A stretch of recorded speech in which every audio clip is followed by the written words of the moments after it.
Hello everyone, Kurt Holford here, and welcome back to another episode from Holford Labs. Today we're going to be taking a little bit different approach. We're going to be looking specifically at the notion of virtues and concepts in the practice of the martial artist.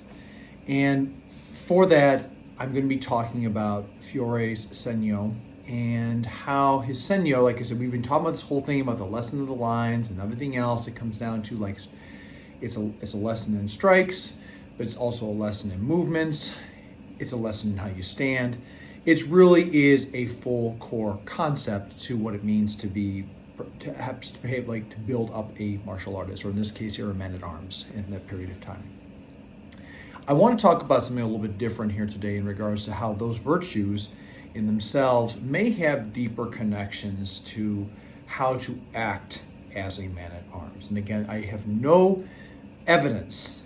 Unfortunately, the maestro only put out so much about this right here. We only have so much available to us. However, as a martial artist, part of the thing that happens out there is we have adaptability. And I kind of wanted to share my thoughts on this. A little bit of backstory as far as why I'm doing this right here is I had some people looking at some of my videos and they said they love the content. It's good stuff. However, at the same time too, we're talking about some very serious stuff here. And again, I want to emphasize this. I am not suggesting that people go out there and actually try this stuff on their friends or anything like that. I mean, please find a martial arts instructor to do this. Because a lot of that type of stuff right there is about that. And again, for those that are in my classes that go with me, we work with this every week. We constantly are checking in with each other. So there's a lot of, you have to have safe space when you're talking about utilizing your hands in this kind of capacity. And in order to talk about that, I want to talk about how the Senyo perhaps also gives us some insight in regards to, what it means to be kind of the virtuous concepts of the Senyo. So with that being the case here, I'm going to talk very specifically about, how prudence, awareness, how courage, audacity, strength and fortitude and speed and celerity are perhaps not just things for us to think about how we get into a fight real fast here, but how as the person that is the practitioner, and perhaps in this period of time, a man-at-arms or a Niccolo d'Este, perhaps these are other things too, that statesmen and also people that had to understand control of their bodies may or may not have had to do with that. And again, I'm utilizing the Flowers of Battle, Volume 2. Yes, I'm sorry, Volume 1, my bad, Volume 1. Too many volumes in my head. I want to talk about this right here. So I'm going to look at the Senyo specifically in this, and I want to talk about, what, I'm going to read a little bit about what's been translated in this book, and how I feel like these may also carry over in different ways. So first one we're going to talk about here is avvisamento, which in this right here says caution. Okay, I've seen avvisamento as prudence, I've seen it as awareness. In this case, it's translated as caution. Personally, I think that that's a good well-rounder. And of course, the animal there is the lynx. No creature can see better than I, the lynx. And this virtue puts everything in the right place and measure.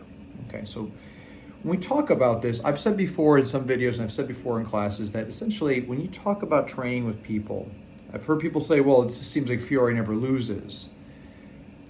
That's not accurate. And I don't think that the maestro is putting this out there to say, or put this out to his client to say, oh yes, you do this right here, and this, this is the thing that you're going to have. Nothing happens whatsoever here. You're going to get away from everything unharmed. I don't believe that's the case. I don't believe that's the case at all, and I believe that what he is trying to say here is that ultimately your awareness, your caution, your situational awareness, as we said, I've heard also in other places, is one of the things that is going to be able to put things into right place and measure. So right now, if we take this book right here as face value, nope, it's just spot fighting, then we may find ourselves into the trap of, well, I see here. So I have to, everything has the right place in the measure here. I'm only talking about fighting. But how do you avoid a fight? And some people may sit there and think, well, at this point in time, you may not have been avoiding fights and so on and so forth. Well, there's also political things where you outmaneuver people into different areas here. There's ways to avoid situations And there's also probably people that were bodyguards to lords and vassals and so on and so forth that were saying, hey, listen, we want to take this route right here. Why? Because we realize this is not the right place, and that if I go down this way, I don't have a chance because I have not measured that. I don't have the right capability. That is just an awareness thing about how we may look at the world around us. But awareness also of Visamento, I also think of it as a concept that is internal. And, you know, in the book that I release about My Mind to Fight, I often talk about the internal dialogue that happens in a fighter. And sometimes for myself, when I get into fights or when I would spar off with people, I would wonder, like, why am I so frustrated? Why am I so frustrated all the time in some of these sparring situations? And part of it was I was not listening to my voice, the little voice inside my head saying, hey, listen, Kurt, back off. It's a feint, it's a fake, don't, and I didn't listen to myself. That also, I believe, is a Visamento. If I don't listen, if I'm not aware of myself in a situation, whether that be in a sparring situation or whatever, then I can't really put things in the right place, and I have no measure. Because the only thing I'm thinking about is get to the target, and that becomes a problem. Okay? So a Visamento in this case right here, maybe more of also a look as far as awareness in ourselves, awareness in a room. And again, this doesn't have to be necessarily a physical thing, but could also be something that's a little bit more mental, emotional. Ardiamento. I've said before, Ardiamento is the most ugly virtue. And what he's saying right here is like, I'm the lion, nobody carries a more courageous heart. I offer everyone battle. So with this being the case here, when we talk about colors and whatnot in medieval text, and I could have this a little bit wrong here, but one of the things very interesting about the Senyo is it is the only one right here in this image that has a blue line right along the side of it, and there's also red ones. If I'm not mistaken, red and blue signify importance, and indigo is a very rare thing, so it's harder to make blue dye and whatnot. So therefore, because Ardiamento is blue, I find that is to be a very important note. Everything else is important, but courage is the thing that drives us there. I offer everyone battle. Again, this could be I don't put down a fight. I also think that it could also be that I'm not going to be the person to let somebody tread on me.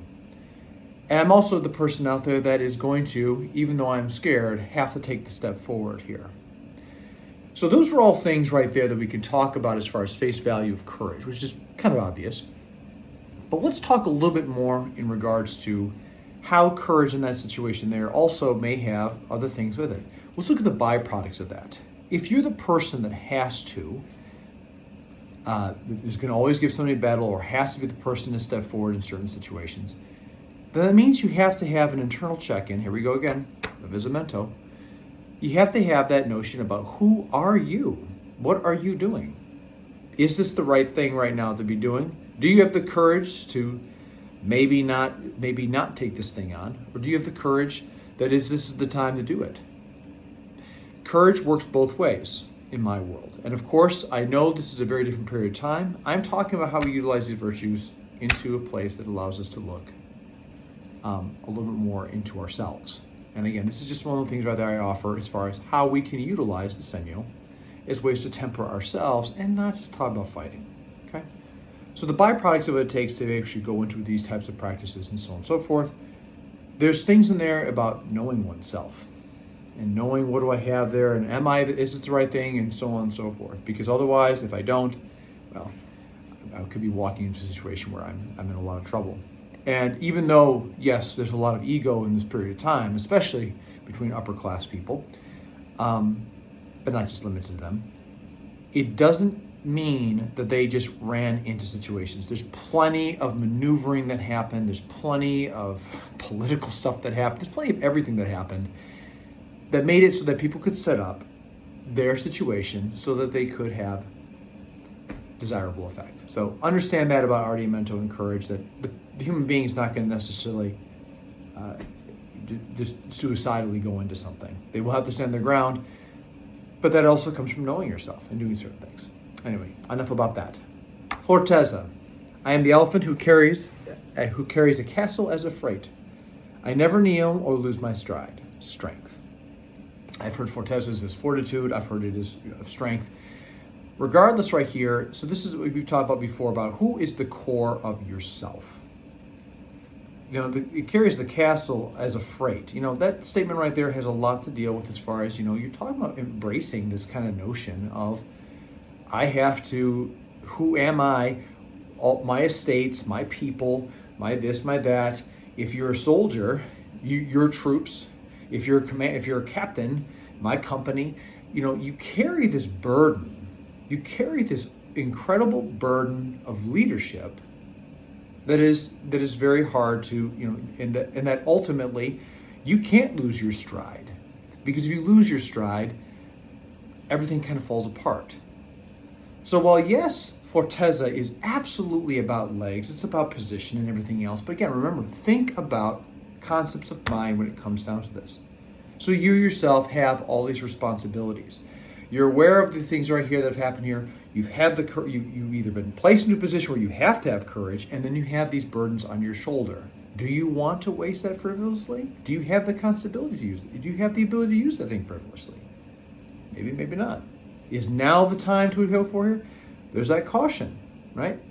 So now we're not just talking about fighting. We're talking about generally good ways to live as a human being. Again, I'm not saying that people of this time were necessarily nice people, but we can take these rules and we can apply it in daily life and change ourselves in a positive direction. Pretzeza. I, the tiger, am so quick at running and turning, I can't be overtaken by a lightning bolt. So in this case right here, if you've seen the image, I don't know if it's supposed to be a tiger. It could be, some people say, well, maybe Fiore didn't know what a tiger was. It could also very well be that Fiore didn't want to offend Niccolo d'Este and say, oh, you don't know what a tiger is? That's not exactly the best way to get yourself hired onto a job. So there's a lot of things out there that I kind of consider with this right here, especially when you talk about the period of time. I digress to the point. Pretzeza. Speed, celerity. One of the things about this right here, again, there comes a point in time that when you have to take action, you must be true to your convictions. I'm so quick at running and turning, I can't be overtaken by a lightning bolt. Lightning bolts instantaneously. But even under the shock of a lightning, I have to maintain that forward stride. I have to be able to navigate through the course of my life as I find the direction that is needed. And that right there, to me, is a very important piece right here. Because again, if you put all these concepts together, like in most martial arts, you have concepts, core tenets and things out there that are supposed to enrich the combat practitioner, not just to be a thug, but to be somebody in the society that has values and virtues and things that can give back and be something that's powerful. Not some superhero protector, but somebody out there that understands how to control themselves and be a positive thing in a situation, rather than just a mindless mouth or something that's not going to help anything. And especially when you think about the period of time where you have lords and nobles and all sorts of other pieces out there, I can absolutely see this being a big feature. So again, I come to you with all this right here today. Don't worry, we're going to still be doing some other training on as well. But I come to you with this right here is because as we go down this study of Fiore, as we go down this concept of training with Fiore, the more I look at it, you have to have core values. In the Marine Corps, you have core values, right? Honor, courage, and commitment. And off of those concepts, lots of good things can happen from it. Why? Because as a Marine, you learn some really dangerous stuff. And that's not who you are. That is what you have to do, right?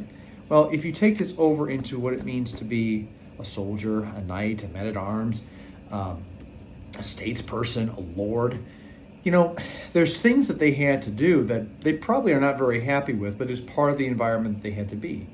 And they had to have guiding core tenets. So if we only look at the Senyo as ways of a fencing thing, then I personally think that we're missing a huge part of this, and I think it's a hidden message. Again, there's so much about this one image right here that I believe is meant to enrich people's lives, and can in modern day era. I absolutely believe this can in modern day era. So again, just to kind of to wrap that up here, with our awareness and our situation, yes, we can be aware of someone coming out this way, but we can also be aware within ourselves and take the right course of action and put things into the right perspective. with awareness. We don't necessarily have to react and get all flustercated about something right here. And right when I might be like, I want to go fast on this. No, let's take a second here. Let's look at this right here and put things in the right place and perspective so we can go with it. It's one way how I look at this right here to help me be a better human being. Courage. I will stand up for myself. I'm not here to have anybody cross on those areas right here. And to step up for myself sometimes means saying no in a very hard situation, right? Fortezza. I have these things in my life are on my shoulders. And because they're on my shoulders, if I can't lose my stride or kneel because there's so much about who I've chosen to be as a human being. And Predzeza, speed and being able to maneuver, adaptability. I'm so quick at running and turning, I can't be overtaken by a lightning bolt. When things happen, we have to be able to turn and maneuver through them. And there's things about this that change this.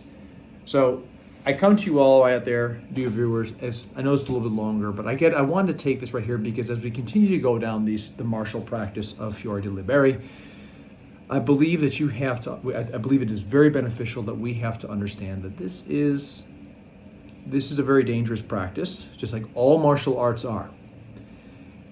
But a dangerous practice without anchoring concepts that make us remember our humanity and perhaps help us remember the humanity of the people around us,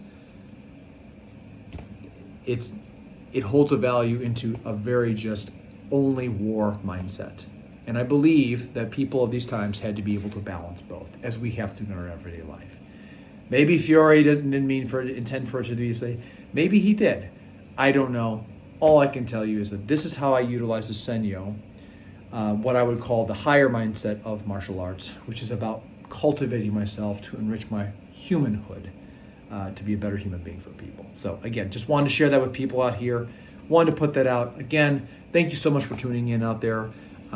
Please, if this is something new to you that you've heard about for the Senyo, leave a comment below. Love to hear people's thoughts on this, love to hear ideas and so on and so forth. We'll be continuing on with other training here, but I wanted to take a second here, especially as we're going into a lot of the other training pieces, especially when we get into dagger and some of the other concepts of Abrazari. I wanted to take that second, I wanted to look at this, and I wanted to make sure that we had somewhat of an understanding that perhaps the Senyo is a deeper enriching tool and not just a combat, I'm gonna have to go out there and fight. But rather, life is a battle, life is struggle. When I'm not carrying sword on hip or dagger on hip, or not suited in armor, how am I actually entering into this world? So anyway, just food for thought on that. Until next time, everybody, thank you so much for tuning in. I'll catch you next time on this. As always, stay safe, train well, and fight on.